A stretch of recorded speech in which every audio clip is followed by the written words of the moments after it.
नीम की पत्ती और फिटकिरी मिला के उसको धुलाई करवा दे और थोड़ा सा कुछ होम्योपैथ की दवा का इस्तेमाल कर ले। वायरस है, समय के साथ 7 दिन या 14 दिन उसका जो ही जीवन जो चक्र चलता है, या तो 7 दिन में सही होगा या 14 दिन। सेकेंडरी जो उसका लक्षण दिखाई देगा, कभी कभी घाव जो है फूट जाते हैं, फूट के उसमें से देखेंगे घाव फूटेगा तो निश्चित है कुछ न कुछ उस पर असर दिखाई देगा।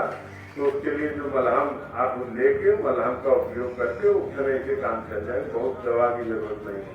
इसलिए कि देखा जाए जितने ही दवा चला रहे हैं उतना ही वो लंबा उतना खींच रहा है समय, और जिनको केवल ये देसी इलाज और होम्योपैथ से वो जल्दी पशु ठीक हो जा रहा है। तो कोशिश यही की जाए कि, और जो ज़्यादा सीरियस है तो फिर तो आपको एक डॉक्टर से संपर्क करके इलाज उसका जरूरी है। तो ये जो बीमारी है इसके विषय में था। और किडनियों के लिए बता रहे थे कि किडनियों की जो समस्या है वो जटिल समस्या है। जटिल समस्या इसलिए है कि आप एक तरफ से दवाई लगाए और दूसरे तरफ से आके फिर 10 दिन में 5 दिन में फिर आप देखेंगे खड़े हो गए। तो किसी भी एक जगह पे अगर आप चाहते हैं कि किडनियां पूरी तरीके से खत्म हो जाए तो कम से कम 21 दिन, चूंकि 21 दिन का लगभग उनका जीवन काल है। एक बार किडनी पैदा हुई, आई, आपके जानवर के शरीर से खून चूसी, अब फिर जाके अंडा दे के मरी, इसका जीवन काल 18 से 21 दिन। फिर आज आपने दवा का प्रयोग किया, दवा लगाई तो पता चला साहब आज से जितना था वो मर गए, लेकिन वो जो पहले से जाके 18 से 21 दिन वाला अंडा देके आए हैं, अंडा फिर चलना शुरू करेंगे। तो कभी भी अगर आपको एक जगह पे अपने पूरे उसको किडनियों को सफाया करना है तो आप कोशिश करिए कि 3 बार लगातार 21 दिन पे 20 दिन पे लगातार उस दवा का प्रयोग करिएगा 3 बार। जब आप समस्या जटिल है, इसको थोड़ा सा देखेंगे करेंगे तो ठीक रहेगा। इसलिए कि जो ज्यादातर बीमारियां पशुओं में इन्हीं द्वारा फैलाई जाती है। उसके बाद एक बीमारी मुपका का आ सकता है कि भविष्य में, अभी जब जनवरी फरवरी का महीना आएगा तो इस बार मुपका दिख सकता है। तो उसके लिए फिलहाल तो हमें लगता है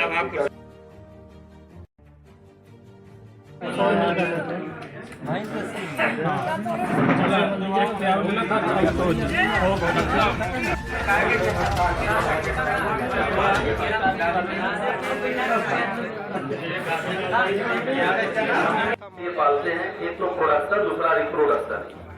प्रोडक्शन का मतलब कि दूध से दूध तब मिलेगा जब थन स्वस्थ रहेगा। दूसरा है रिप्रोडक्शन, मतलब हर साल एक बच्चा मिले। यदि 12 से 13 महीने पर एक बच्चा नहीं मिल रहा तो इसका मतलब पशु पालना बेकार है। वही पशुपालक सफल है जो हर साल एक बच्चा ले रहा है, और ये मिलेगा तब जब आपके पशु का मैनेजमेंट अच्छा रहेगा। प्रोडक्शन का मतलब जैसे अभी डॉक्टर साहब ने बताया कि थनैला रोग से, तो थनैला रोग से बचाव के लिए भी मैनेजमेंट बहुत जरूरी है। ऐसा नहीं कि थनैला एकाएक हो जाता है। जो बताए कि जनरली दूध दूहने के बाद 35 से 40 मिनट तक 45 मिनट तक जो कीट का नाम है खुला रहता है, उसी से जो है बैक्टीरिया अंदर जाते हैं। तो आप क्या करिए कि दूध दूहने के बाद हरा चारा चोकर चुनी कुछ चला दीजिए, पशु बैठे न। दूसरी बात, जो दुधिया से आप दूध दुहाते हैं तो वहाँ पे आप साबुन का प्रयोग करिए या लाल दवा से हाथ धुल के तब धुलवाइए, उससे आपका प्रोडक्शन लगातार बना रहेगा। नहीं तो थनैला होना है। इसके अलावा रिप्रोडक्शन का मतलब कि आपका पशु हर साल एक बच्चा तब देगा जब पशु का स्वास्थ्य सही रहेगा, मैनेजमेंट अच्छा रहेगा। अब जैसे इस समय फील्ड में रिपीट ब्रीडर, मतलब जो बार बार गर्म हो जा रही है, उसकी बहुत बड़ी समस्या है। तो रिपीट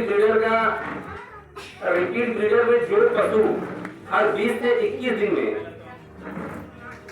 गर्म हो रही है, तो उसमें ज्यादातर मैनेजमेंट की वजह से या गलत तरीके से सीमेंट पड़ रहा है, या सही समय से नहीं पड़ रहा है, या आप गर्मी का लक्षण नहीं पहचान रहे हैं, सबसे ज्यादा उसकी समस्या है।